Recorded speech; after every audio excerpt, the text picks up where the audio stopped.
Many of you are being handicapped by your spiritual organization. Whatever spiritual organization you belong to, whatever religion, whatever church, whatever mosque, synagogue, whatever concept you're following, many of you, although some of you believe that, and most of you believe that you're being enlightened and that you're being prepared for something greater, you're actually being handicapped and destined to repeat this existence as if it's Groundhog Day, the movie I'm talking about, as if it's Groundhog Day every day. And the reason why you're doing this is because your organization has handicapped you. So we're going to learn and understand in a short video how you can begin to get yourself off of that situation, get out of that situation so that you're not handicapped anymore, and you can then truly become the enlightened, truly become spiritual, truly become the child of God, a child of the Most High, child of the universe. Whatever you have decided to call yourself, you can be that. You can be that. So what's up, everybody? How you doing? This is your Coach Renz, and I want to thank all my patrons and all my subscribers for being here. If you're not a patron or a subscriber to this YouTube channel, please go ahead and subscribe. And if you wouldn't be ever so kind, go and subscribe to my other YouTube channel where we talk about sex, love, and money. All right, that's what we talk about over there. Sex, love, and money, relationships, over at the Coach Renz YouTube page. You'll find a description. You'll find the link in the bottom of this video, in the description of this video. So again, you're being handicapped.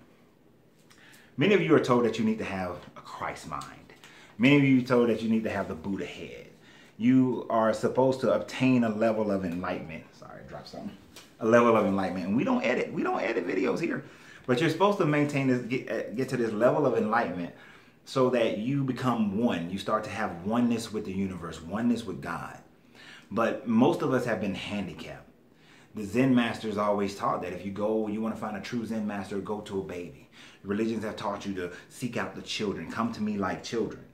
Because the child is not handicapped. The younger the child, the less the handicap of the mind the child has. But we have been handicapped. We've been indoctrinated, as one of my listeners would say. We've been indoctrinated into a mindset that keeps us held down. Let me give you an example. How many of you are still waiting on promises that people spoke over your life a year ago, 2 years ago, 3 years ago, 4 years ago, 5 years ago? And then when you don't receive it, you're being told that, well, you got to get your life in the same walk and mindset, or God's time is not your time, that you just have to remain faithful, that you have to keep walking in the promise. But you're supposed to walk in the promise, but not have it. While all the while they have their promise, others around you have their promise. You look at some of the people who are atheists, some people who are Buddhists, who are Christian, who are Islamic, they have their promise. Why do you not have your promise? Because you've been told that you are walking in a promise, that you have the faith that you have, that it's been given to you. Many of you were told that 2017 was your year. Then you were told 2018 is your year. And in a few months, you're going to be told that 2019 is your year. You're going to be told that.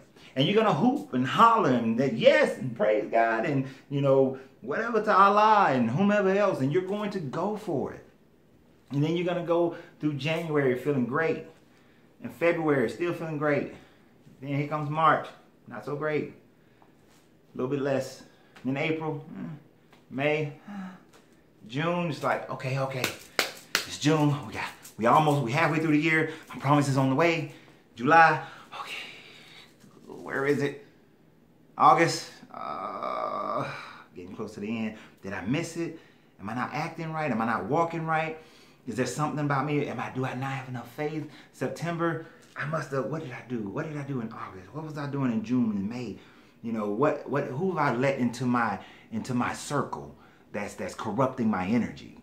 In October, getting to the end, and the promise must have meant next year.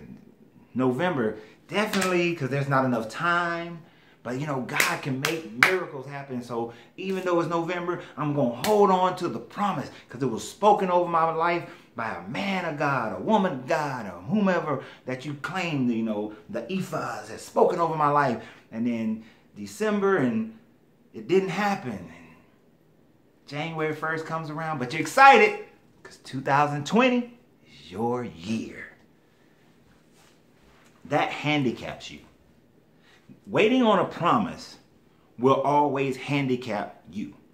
Being in a mindset where you believe that you are incapable of manifesting your own universe, your own destiny, the things that you want to have, is handicapping you from being able to move forward in life, in this understanding, so that you can eliminate the Groundhog Day effect. What is the Groundhog Day effect?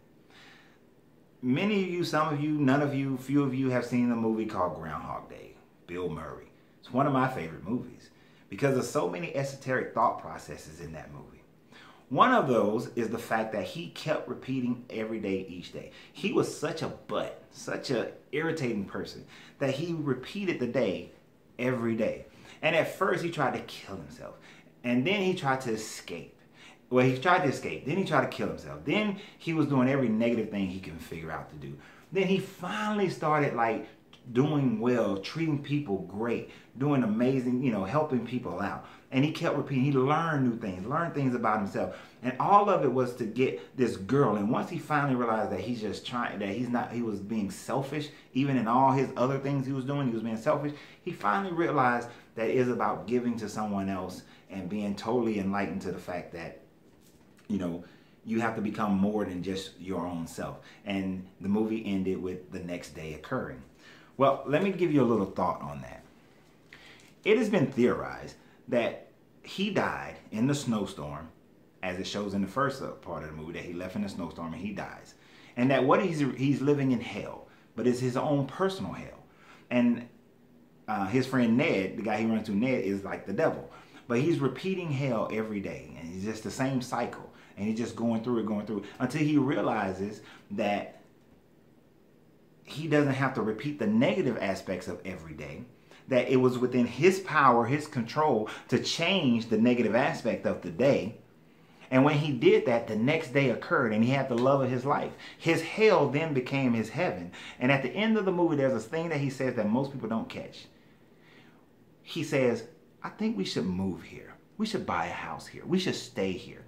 So for those who think that the movie was a depiction of him just being in hell, you realize that he wanted to stay. After he made the place his own personal heaven, he then wanted to stay there. He accomplished everything in the afterlife, if it was an afterlife, that he didn't accomplish. He learned poetry. He learned to read, some of the great books, great literature. He learned to play the piano. He was a friend to all these different people. He helped everybody that he came in contact with. And he fell in love with the woman that he was totally and completely in love with, and he wanted to stay there. His hell became his heaven because he manifested it into whatever he desired it to be. So whether he was in hell or not, whether he was in a time loop or not, the idea of the movie is that he was able to finally break free of the handicaps of himself and society and be able to create from his hell his own heaven.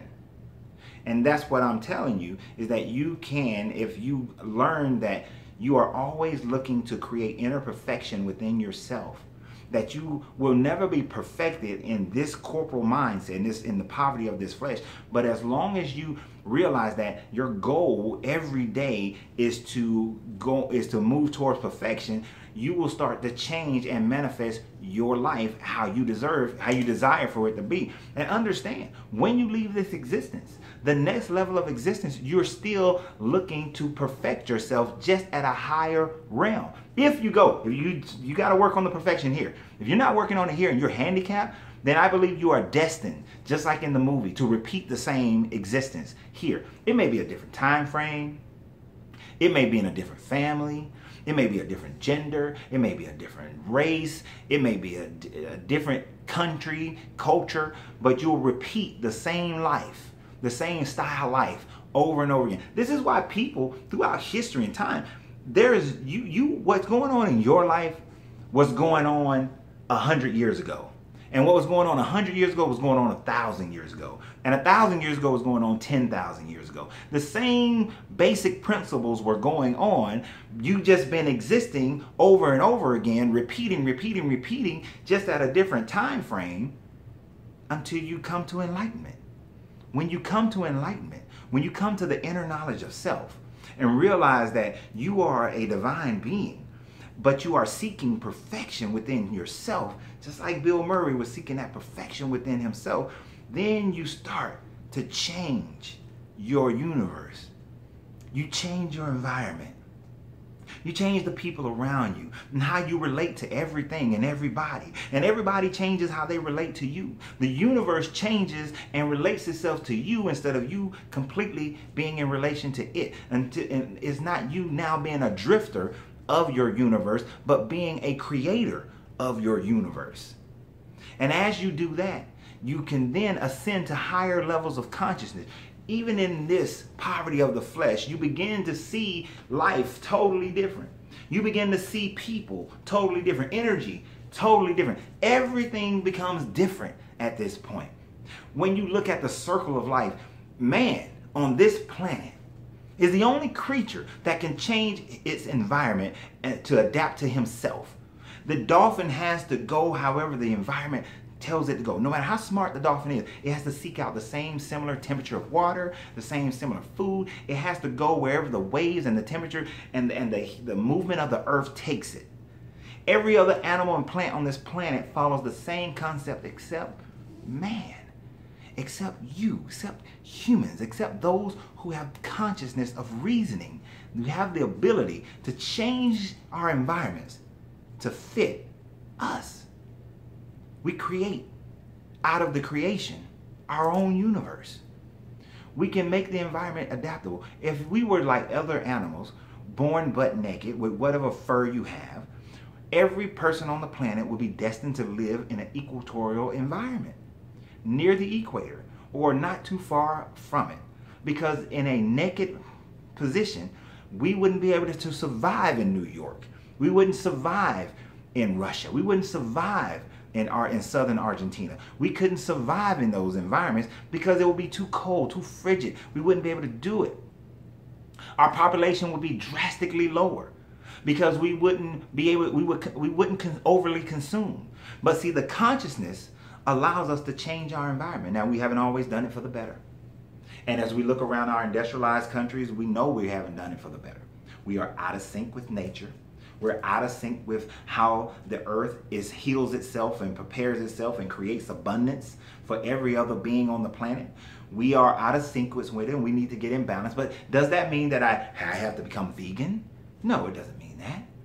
The lion is not vegan. And I know some are going to argue that man wasn't meant to process meat, but our bodies have adapted to process it. It may not be the best thing for us to process, so I'm not saying it's the best food for you. But what I am saying is that all things in moderation. We've lost the idea of taking care of the earth in such a way that the earth also takes care of us. The Native Americans didn't overhunt the buffalo. They used every aspect of the buffalo. Every piece of it was used for their lifestyle because they respected the sacrifice that the buffalo has made to maintain their living. So they lived in harmony with nature. They didn't build cities. They moved with the herds. When we started becoming agrarian, started planting, we started staying in one spot. And as we stayed in one spot, we started building and creating. And not all of it was bad, because I'm going to tell you, I kind of like my indoor plumbing. Indoor plumbing and electricity is a beautiful thing. It's a beautiful thing. My existence before then, not so much, unless I was back in the time of Egypt when I believe, according to the meta-netures on the walls of Egypt, they had electricity, unless I was during that time. But during the time frame when that knowledge was lost, I hope I skipped that part. I'm believing that I skipped that part. I like my electricity. So I'm not saying that everything we've done is bad and horrible for the environment, but we can do better. But it starts with us elevating our consciousness. And as we elevate our consciousness, you see everything differently. You see the world differently. Everything moves differently. You see how you move with people, your conversation, the energy of people changes. When you recognize your inner divinity and that you recognize that heightened level of consciousness, then race starts to not exist anymore on a conscious level. Now, do we have to deal with it on the physical level, on the physical matter plane? Yes, we do. Do we have to deal with sexism on the physical matter plane? Yes, we do. But in all things, as long as someone is not hurting another person, not denying another person their ability to be able to live and grow and develop, then I don't see a problem with anybody doing whatever they choose, whatever they want to follow, whatever rituals, whatever belief, whatever lifestyle they want to keep. That's fine. If you're not stepping on someone else and stealing someone else's ability to do the same, that's fine. But we do make that mistake. We have to come into that level of consciousness. We have to come to where we're always constantly seeking perfection. The idea that you cannot become perfect is an idea that handicaps you. The idea that you have to lean on someone else in order for you to obtain a higher level of consciousness of perfection is something that handicaps you. You know, you're told to get the Christ mind, the Buddha head, that you're supposed to seek that level of consciousness, that level of development, that level of divine interpretation. But like I said, even after that, you still have more to grow, more room to grow. You will never outstrip the Creator. It just won't happen. If you were able to outstrip the Creator, then the Creator could not be the Creator. Now, do you get to a level where possibly, I'm not saying it's guaranteed, possibly you create your own universe, you become a creator of your own universe? It's possible. It's possible. No one has proof, but it's possible. If your consciousness keeps growing and growing and growing, and you get to a certain level of perfection where you understand all the laws of the universe and how they work in areas and details that's been beyond anything else you can fathom, I'm sure that your level of creation, your ability to create universe grows as you grow. Look at people who have brought chaos, who have brought order out of the chaos of their finances. They've been able to create and manifest things in this existence that others just can't seem to get there. There are those in love relationships who have created and manifested a relationship that most others just can't seem to get there. It's kind of like the bodybuilder the natural bodybuilder who they are able to create their body in a way that most people in America especially can't quite seem to get there. Because when I look at America, America's in a serious health problem. But they just can't quite seem to get there because they've elevated their consciousness, at least in that area, to a point of bringing order out of their chaos. And that, my friends, is what we must seek. Order out of our chaos in multiple and every aspect of our life. The more aspects of our lives that we bring order out of the chaos, the higher our enlightenment becomes. Imagine this world. Matter of fact, let's just go with America. Imagine America who has brought order out of the chaos of racism, order out of the chaos of sexism. How much grander would America be if there was order out of the chaos of racism and sexism? Then truly the ladies of justice would be blind and only see a crime as a crime. That a black boy who commits the same crime as a white boy and both of them go under the same judge would get the same penalties or the same breaks. That your economics, your race, and your gender would not play a part in your punishment for your mistakes.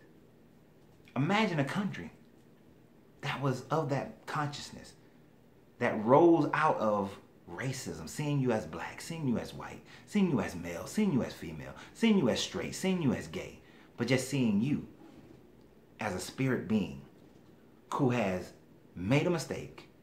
And if the mistake is severe enough, a punishment is dealt out, but a corrective punishment. Imagine that. That is the consciousness that we're going for. That is the enlightenment that we're looking for. That is what we have to find within our own inner divinity to be able to reach that. Many teachers have come and gone and have tried to teach this knowledge.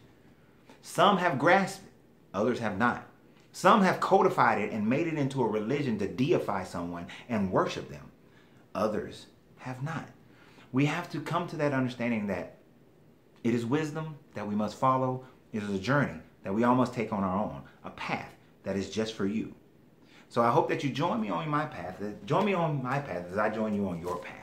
Let's continue to strive for our inner perfection, our inner divinity, to raise our consciousness to the point where all the bickering, the fighting, the pointless arguing ends.